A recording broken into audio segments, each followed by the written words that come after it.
Hello, hello. Hey, everybody. Okay, so I'm actually just doing a short video. I know I always say that. I always say that. I know. But seriously, we are doing a short video today. So I'm doing a short video because I am in the middle of a due process and it's stressing me out. So um, that's how it is right now. So, but no, I'll be good.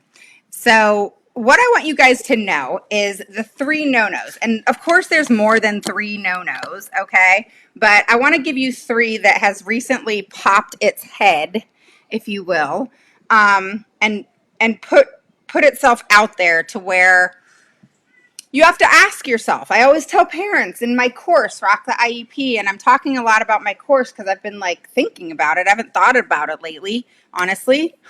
um, but because I've been so busy with IEPs, it's IEP season. But, I've been thinking about it, and it took me a year to create. And I am super proud of it. I love my course. And, now my course, I offer my mini course, which is the service accommodations and modifications free. So even people who bought my big course are now going to be emailed the small course for free. Because I didn't used to do that. But, IEPs just make you think, like there's never a time that one is the same. Never, you know? Aw, thanks, Christina. Okay, so the three no-nos. So for those of you who don't know me, welcome. If you're catching the replay, welcome. My name is Raven Woods, and I'm the CEO and founder of Autism Mama Rocks the IEP, and I help parents gain the knowledge and the confidence to become the CEO of their IEP meeting, all right? Because that's who you should be, all right? The CEO of your IEP meeting. Our kids are super important, and, our kids are number one. Or should come number one, and their education should be number one. And, what is important about that education should be number one and should be a personal choice. So, what I mean by that is, some children are more impacted than others, and you have to, make that decision of at the end of the day, when they graduate and when they leave school, what is it that's super important to me? All right. I always tell parents to ask themselves that. What is it that's super important to me? And write it down, I had to do that. And sorry about that. I didn't, of course, put my phone on mute. So basically, Erin, if you want, just message Jen and tell her I'm live and I'll call her back. So basically, I think it's important because, I've had to do that with my own daughter. I've had to say to, okay, what do I want for Skylar at the end of the day? What do I want? And, what I've said that I want is I want her to be happy.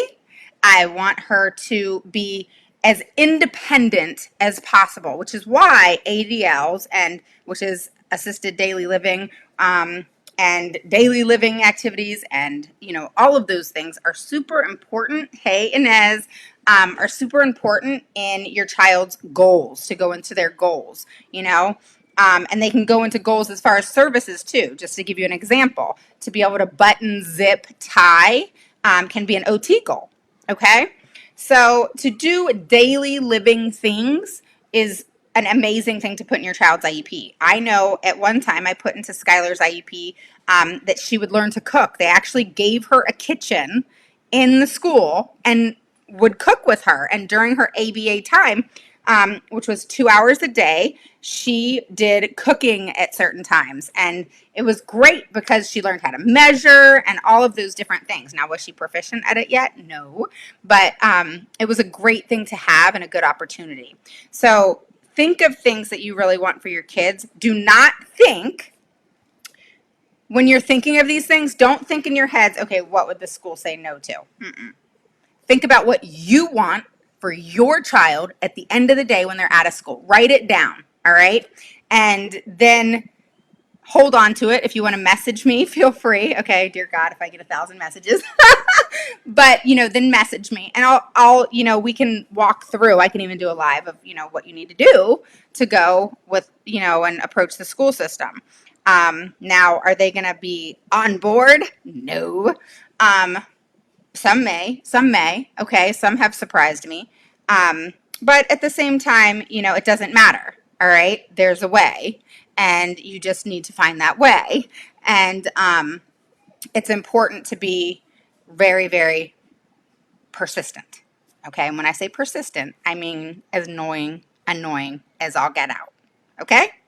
All right, so the 3 no-nos. Number 1, okay? Hi, Elba. Hi, Inez. Hi, Erin. Hi, Christina. I said hi to everybody. But if you are new, post a 1 below. If it's your first through third time catching me live, post a 2 below. Look, I'm holding the thing.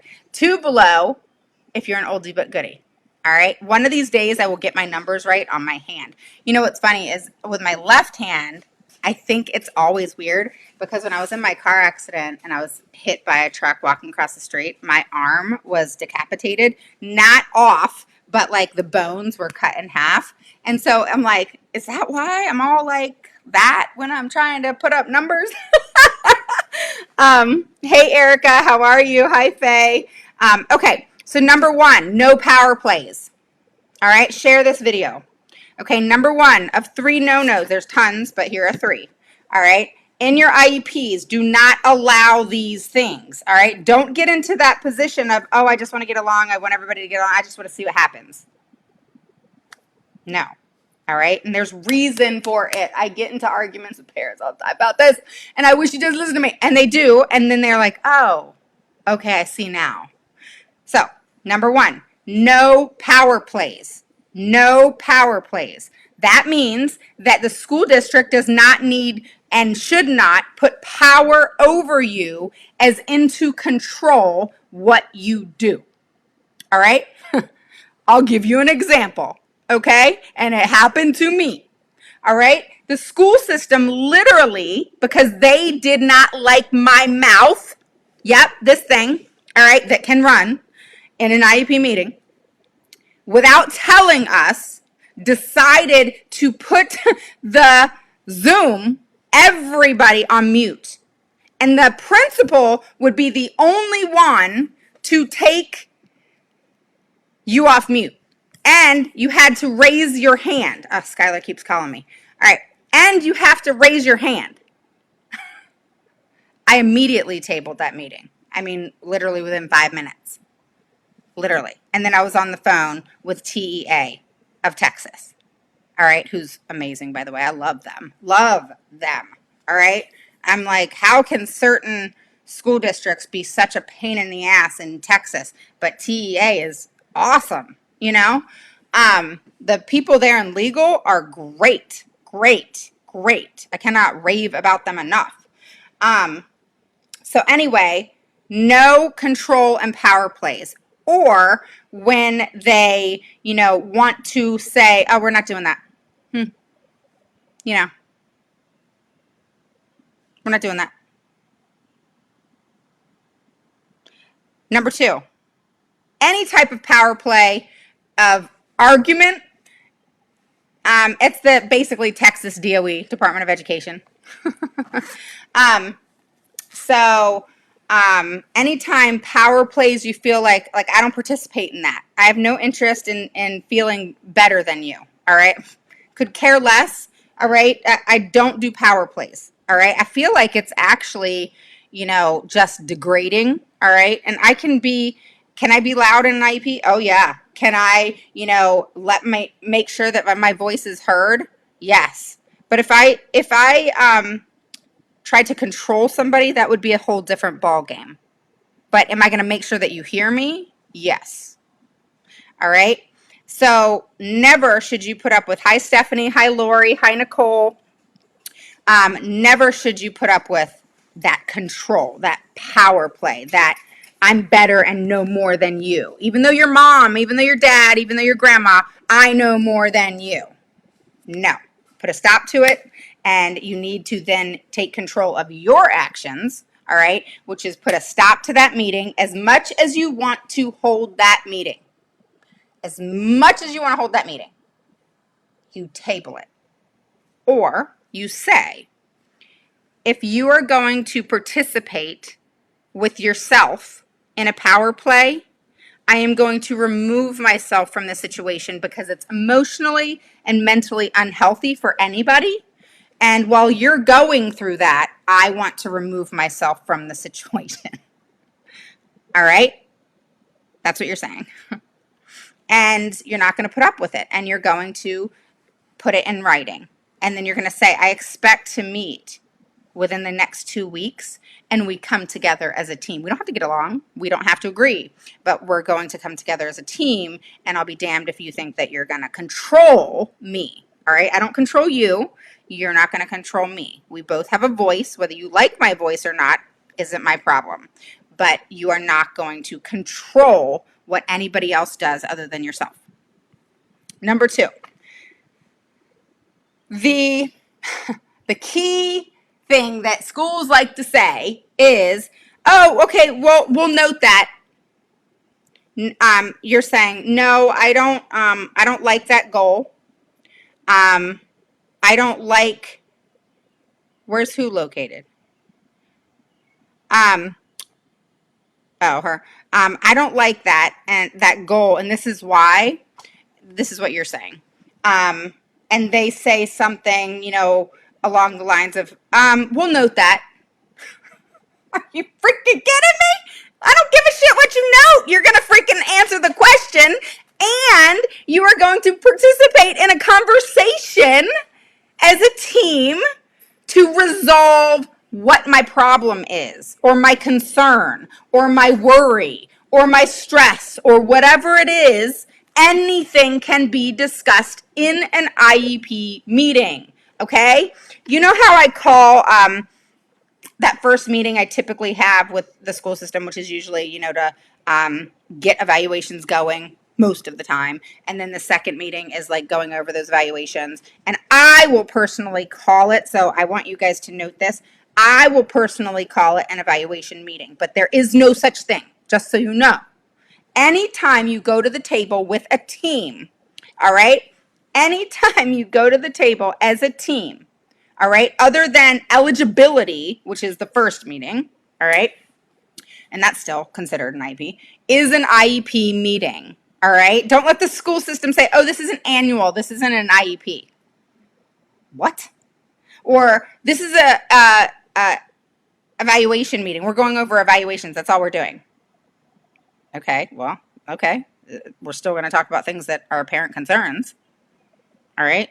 And then, they will try to pull everything on you guys, and it's pulled on me. So if it's pulled on me, it's going to be pulled on you. And what else? My comment to I'm going to note this is very clear. And you need to be clear. All right? If they say, okay, and you say your concern, and they say, okay, I'm going to note that, meaning they're going to put it in the PWN. No, guys, don't allow that. And then they want to keep moving you on. That brings me to the next thing. Number 3. We'll talk about that when we get here. We'll talk about that when we're at services. All right? You're going through an evaluation. This shit pisses me off so bad. We're going through an evaluation. We're looking literally at the deficits. We're looking literally at what is going to create the present levels of academic achievement and functional performance. But then when you bring up, or at least I do, when I bring up, oh, okay, that can be a goal, this is a deficit area, et cetera, or when I say something along the lines of, in looking at all the data and all the documentation, it really looks like the 1 time a week of speech is not appropriate at all because this child is showing deficits in all areas of speech. And then they'll say, oh, we'll get to that when we get to services. At the next IEP meeting when we talk about the IEP. Oh yeah, I was just said that yesterday. No, this is an IEP meeting. We're going to talk about everything in regards to the IEP, and if I feel like talking about what is not appropriate and what is not, then that's what we're going to talk about. You don't get to dictate, school system, what parents talk about in an IEP meeting. They can talk about whatever they freaking want. All right, if something is bothering them, if there's something they want in regards to their children, they have every right to bring it up. All right, and as an advocate, if I'm bringing up and looking at freaking data, for God's sake? Come on. If I was looking at something else, it would be different. But if I'm looking literally at the data that your people did, all right, or an IEE, all right, but let's just say they did it, that their people did, and then here's the kicker, is they will literally argue their own assessment. Sometimes I wonder where people's brains are. Not that they're stupid. I think it's they're smart and they just aren't getting one over on me. You know? I mean, they probably get one over on people. You know, it probably works for them most of the time. And then when it doesn't with me, then there's this, you know, head to head. You know, I've been through it all. So, like, the shit they pull, I'm ready for it and I've already dealt with it. So it pisses me off. Pisses them off that it's not working with me and their bullshit's not working with me. Pisses me off that they're pulling the same crap that I deal with all the other school systems, you know, that pull the same crap as well. All right? So let's go through that again. 3 no-nos. There's 50 million, but here's 3. Number 1, stop allowing power plays and control in your IEP meeting. Nobody controls anything. The only people that control anything is you get to control you. They get to control them. All right? Anybody that tries to control, overpower, and you know, that whole power play thing, you know, I get it a lot because I'm knowledgeable in what I do. But you know what? Here's the thing. You want to talk IEPs, assessments, ESY, mediation, all that with me? I got your back. All right? But I don't stand up and say, hey, I know everything about everything else. I don't even know everything about IEPs. I learn stuff every day, just like you. You know? And I'm just proficient in what I do, but at the same time, never do I not acknowledge if I don't know something to the team. I always do. And I actually always say, I was thinking about this is what's going on. What are your thoughts? I want to hear what your thoughts are. I always say that, but never do they say that. Never do they say that. Hey, I want to, this is what I came up with. All right. I had a team today say, hey, we offer 4 weeks of ESY. This is what we're doing. This is what we all came up with. And, so this is what we're offering. Cool. That's awesome. Appreciate that. But that's not what we want. That's not what's appropriate. And then I said, when did you come up with your plan? When did you come up with your plan of action? My husband's getting ready to be home, so it's going to get loud for a second. And they said, oh, we decided as a team. I said, no, you didn't, because the parents are part of the team and we know nothing about it. So you didn't decide it as a team. And their attorney was there. And I said, we didn't decide it as a team. So let's note that on record that you, the school team, decided amongst yourselves what the child was going to get in ESY without talking and discussing it with the parent at all,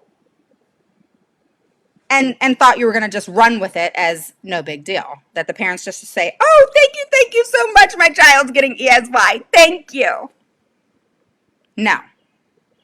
That is control. That is someone telling you what to do, what's going on with your child, and you have no say? I mean, I don't know about you.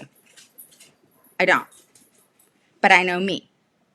And I treat your IEPs kind of like they're mine. And so, excuse me when I say, literally, excuse me? I've even said, who do you think you are? Who do you think you are? Because I'm not really sure what planet you live on, but you're not making decisions in regards to if it was my child, or I would say your child, I use the name, or the person that, I'm advocating for, okay? You don't have a right to make decisions on your own without the parent or grandparent or whoever's, going on. They said the same thing here too in North Carolina. It's a privacy issue with other children. What do you mean privacy issue with other children? Hey, Bill, how are you? Um, so don't allow that. All right? Do not allow that. Now, I'm all for negotiating. I'm all for coming to an agreement together. I'm all for saying, no, that's not going to work, but this is what I propose, and come to some agreements. For example, if you want all summer, or just say you want 8 weeks, all right, come to agreements at maybe 6, or something like that. I will play with that. Now, I will always push for more because, especially if it's really necessary. And I'm very clear on that, and I will not negate from it, and I will not be put on the spot as far as, oh, well, we got to decide right now. I don't do that. um and you guys need to not do that either. Okay. So no power plays. All right. And power plays look different in every situation. So number 2, don't put up with, we'll note this. All right, that's your problem? Okay, we'll note that. We'll put that in our notes. We'll put it in the PWN. So you voice a concern, and they're going to note it. What the heck happened to communication? The good old-fashioned communication. Even my 2 older children lack communication. I guess I did too in my 20s, but it's the stupidest thing. All right? People need to learn how to communicate with each other. All right? I got to work on it too. Okay? I am not perfect. But what I will say is I will always try to communicate. And that's what it's about. It's about putting the effort and putting the time into trying to communicate and to be able to express yourself and get your emotions and thoughts out there, and not allowing someone to dictate how you should and shouldn't feel. That's not their choice. They don't get to tell you that, or what you should and shouldn't say or do or think, or how you should think. All right? I hate that. All right? I'm me, you're you. I feel this way. This is why. All right? And then that respect has to be there. I don't disrespect them because they want to, say what they say. Or like today, they said, oh, well, I agree with so-and-so. Like they all agreed with each other. I said, go figure. You all agree with each other. I couldn't have guessed that. I could have told you that before you all started talking. You should have just stopped talking. I'd have told you, I know you're going to all agree with each other. I could have just saved some time, But in all actuality, you have to call those things out. All right? People don't always agree with each other like that. And in my mind, I'm thinking, well, how does speech agree with OT? Like, what the heck do the two have to do with each other? They're not even given at the same time, or it's not a combined therapy that this child has. So, I'm like, so I asked him, I was like, what do y'all have to do with each other? Like, how do you agree with her? Did you know in advance, like, what she was going to say? Or I'm confused, you know? It's just kind of a weird thing to say when you see that it is already fabricated and it's already kind of in play, for them to like really come out with it and say, oh yeah, I agree with her. You know what I mean? And there's situations where it is a situation where they say, oh yeah, that, because I'll say, like I said to a principal today, okay, yes, I do agree with that. That is what I'm saying. Because she was saying one thing, I was saying another. Supposedly we were saying the same thing, but that's not how it sounded. And so when we just came around and said, okay, yes. And so I said, yes, that's what I agree to. That is what I'm trying to say, And of course, they're all texting each other. All right. Especially online. It's interesting. As if I don't recognize it. I do. I've called them out on it before. But just don't allow them to say, I will note this. All right. You say, no, this is an IEP meeting. We're here to discuss things regarding my child. So anything is game when it comes to discussing your child. Okay. So the number 3 is we will talk about that when we get to services. We will talk about that when we get to accommodations. We will talk about that when we put the present levels together.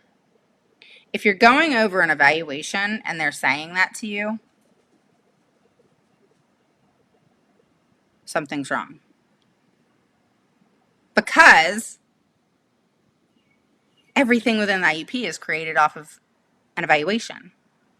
Now, they did say, well, no, it's not just created off the evaluation. It's created off, the teacher's comments and progress reports and observations. Okay. So what you just said to me was it's based off the teacher's comments and the teacher's comments and the teacher's comments. Because observation is teacher comment, because if you observe and I observe, we're going to have two different opinions. Then progress reports. Those things that say mastered, not mastered, working on, proficient, not proficient, sufficient, whatever it wants to say. And then it has the goal, and then it has one or two sentences on your child is progressing and doing XYZ. Showed you nothing, really told you nothing other than they're progressing. Progressing in what? What part of the goal? What? Okay, so, and then teacher comments. So teacher comments, teacher observations, and progress reports. So that's teacher comments, teacher comments, teacher comments. So the IEP is created off of evaluations and data. So it can be written data, like, if a child is doing writing things or typing, etc., words per minute can actually be calculated and proficiently on a computer, like with a system. And, when a child writes, you're able to see their handwriting and so on and so forth. So, that is data as well. So, let's get on that seesaw. Data, opinion. Data, opinion. Now, that's not saying I don't care what you have to say. That's saying what you have to say is maybe 20% of what it goes into the equation. All right? Because data is what shows me what the hell you are doing. Ever look at it like that before? All right? So if the data isn't showing me what I need to see, then I'm going to question what you are doing, how you're doing it, and figure out what's not working. Now, one could say, a curriculum-based assessment is proficient and should go with a norm-based assessment and data. I agree with that. If a psychologist and everybody else is involved and creates an accurate and appropriate curriculum-based assessment, meaning a norm-based assessment is done, the deficits are shown, then a curriculum-based assessment is done based off their observations and so forth. They work on those deficit areas that showed up in the norm-based assessment. They put those into play and figure out where that deficit really is. So they're digging deeper. So if a school system does that and does it with fidelity, then I will take you seriously. All right. Then I will say, okay, we took data, we took the teacher's observations, we took them digging deeper into what the deficits are, and honorably and with fidelity told me, okay, this is what's going on. That I will listen to. But will I listen to your one sentence progress report? No, that's why I want progress reports with data. If you're going to give me a progress report, you better support it with data, because you sure as hell should be taking progress and monitoring that data every day or every couple days anyway. All right? So if it's a behavior and behaviors, that should be daily and by minutes. All right? 15 minutes, 30 minutes, 45 minutes, an hour, depending on your child. And data itself should be taken by service providers every time they give a service. And there should be a service log that they came and got your child at this time, they gave service at this time, they have to sign it, the service was given between 8 and 8:30, etc. All right. And it was done on Tuesday on such and such date. All right. So that is data, and it should show you, okay, if the goal says that they will produce the letter R in the most accurate way, in an accurate way, 9 out of 10 times, or nine, yeah, say 9 out of 10 times. Great. So how many times did they do it on Tuesday? All right. And that should build. That should be every 9 weeks. So if your report card is every 9 weeks, then, for example, your goals should be like this. Say 60, 70, 80, 90. So every 9 weeks, you have a progress report. Every 9 weeks, you have a goal that should be mastered. All right. So if at 9 out of 10 times at 70% or 60%, and then 80%, and then 90% is the annual, then I want to see that data. All right. So if that child has to produce the letter R in an accurate way 9 out of 10 times at 70%, I want to see your data as, okay, your child went to speech therapy on Tuesday and Thursday. Okay, how many on Tuesday? How many on Thursday? I want every single freaking week for those 9 weeks, and I want to know what that data was. I want to see it. I want to see it in writing that you took data every single session, because I'm going to be able to call bullshit if there's bullshit. And I would hope that it would be done with fidelity, because that is how children progress, and progress is when things are done with fidelity, whether they're progressing or not, being able to see if they are, and then taking, your role as in to change it, make it better, whatever it is that needs to happen. That is a healthy service provider who is open to changing and doing what's needed and appropriate for a child and their individual needs. All right. So that's it for today. Hopefully you enjoyed it. I was like, I'm going to do a short one. Look, I was at 32 minutes. So no power plays. Do not allow them to say, we'll note that. We'll note that. Thanks for your opinion, but we'll note that. Thanks for saying what you have to say. We'll note that. Instead of answering you and you guys problem solve together. All right. And do not put up with, we will talk about that when we get to services. We will talk about that when we get to accommodations. We will talk about that when we get to goals. No, we're talking about it right now because I'm bringing it up right now. And I'm bringing it up because we're going over assessments, and it makes more sense to go over it now so that we go faster when we get to services or goals or whatever you're talking about. And it's more proficient because we already discussed it when we were going over the evaluations. Doesn't that make common sense? Versus get to goals way after you talked about assessments, you do present levels, and you get to, goals, services, accommodations, and then you have to refer back to the assessment because you didn't discuss it there. Where if you discussed it there and then you got to services or goals or whatever, you can say, hey, remember when we talked about, when we were going over the assessment, we talked about this goal being put into play because it makes the most sense and because it's something that we need to have for the child, because it's a good daily living goal, or because it's a goal that mom really wants for the child, or it's a goal where the child is struggling the most. All right? So hopefully that makes sense. All right, guys, have a wonderful day. If you are popping on and you didn't catch this live, post a 1 below if it's your first or third time catching me live, and post a 2 below if you're an oldie but goodie. And make sure you guys join the group. Just put in the group, in the search bar, Autism Mama Rocks IEP group, and join the group. Okay? And I believe above on the header, you guys, if you haven't grabbed my free checklist, grab it. Pretty cool. Free document. They look at parents to make a mistake in their language. Tarina, hi, how are you? You're welcome. You're welcome, Erin. You're welcome, Christina. All right, guys. Stephanie says, I just want to say thank you for your confidence and knowledge that you share. I'm going into my son's ESY meeting tomorrow morning for his initial IEP, feeling confident. Good. You shine with confidence and it's contagious. That's awesome. Thank you so much, Stephanie. That makes me feel really good. I appreciate that. So Stephanie, I will just give you a little bit of advice if it's okay.